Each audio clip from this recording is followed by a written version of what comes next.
The belief that somehow or other government can spend money at nobody's expense.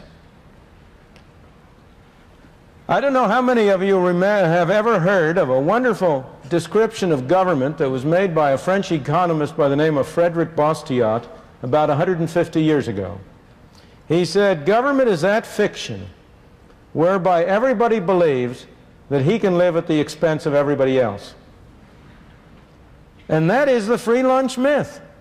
The myth that somehow or other government can provide goods and services, can spend money at nobody's expense.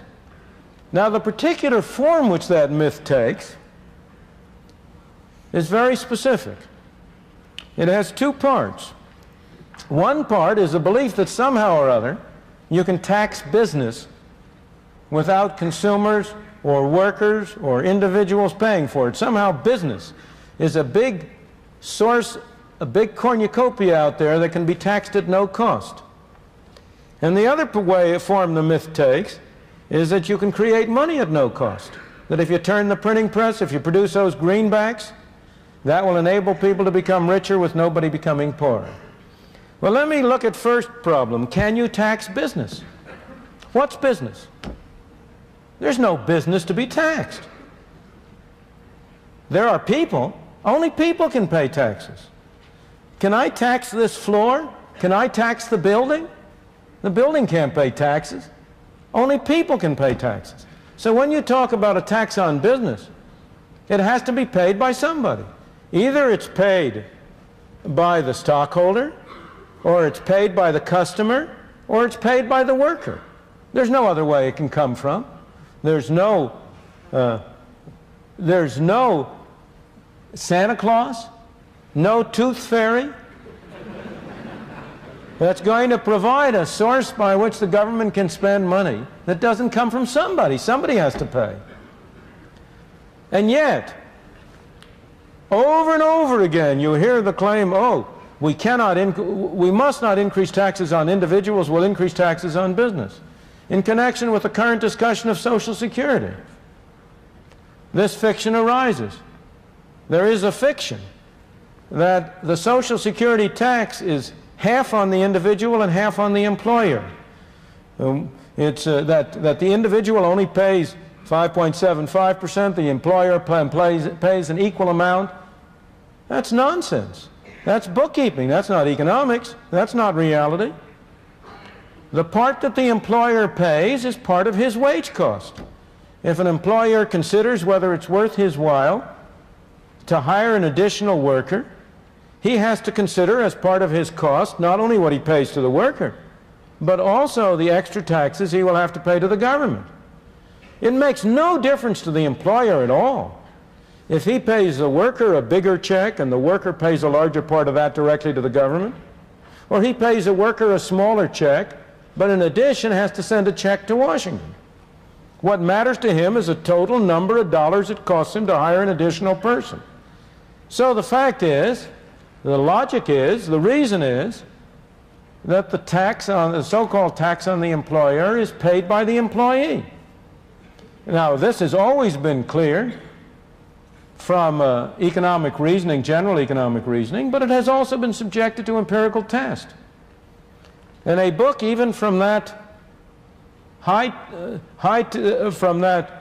temple of belief in greater and bigger government, the Brookings Institution in Washington, published a couple of years ago, demonstrated empirically that the tax on the employer was really paid by the employee, that it was shifted to the employee, and it can't be any other way, as you will see if you think about it. So business doesn't pay that tax.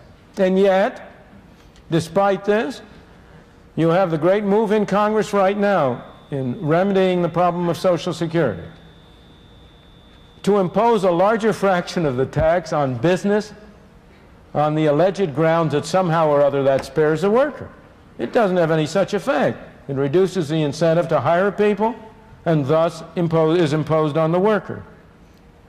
But again, if you look at the taxing corporate profits, the distinction you have to draw is between who writes the check and who fundamentally bears the cost.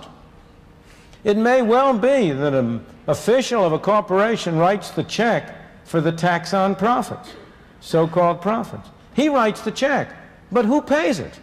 He doesn't pay it. Here is a poor fellow who may be earning a modest competence. He may be writing a check for $10 million. That isn't coming out of his hide. Where's that $10 million coming from? It has to come from the proceeds of the goods and services which the enterprise sells. And that $10 million is $10 million less available either for cutting prices or for paying out dividends or for paying wages and salaries. The tax is borne by people. And for this reason, I must say, I have always myself been strongly in favor of eliminating altogether the tax on corporations.